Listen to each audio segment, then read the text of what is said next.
ओ कश्मीर के फ्रूट लागलू, कश्मीर के फ्रूट लागलू, क्यूट लागलू। काला अखिया के कजराई जा, काला काला दिल टूट लागलू।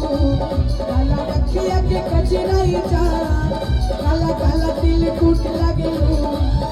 और अयोध्या के लोग बड़ी शांत लागता था, ऐसे ना भैया तनी एक बार जोरदार हल्ला कर दीजिए सबे, तनी ताली बजा के का।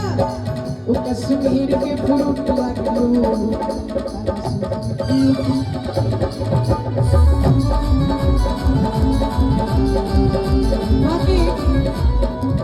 अरे हम तुहरा राजा तू हऊ हमर रानी। जब रानी की बात हो रानी जी ना आए ऐसा हो ही नहीं सकता है कि हम तो हर राजा।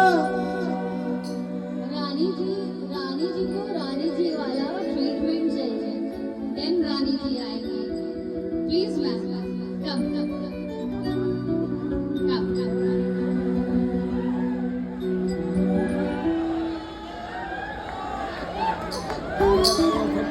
बाबू गा रहा था तो अभी इसका उम्र थोड़ा नाबालिग है ना, तो हम गाएंगे तो अच्छा लगेगा क्या भैया?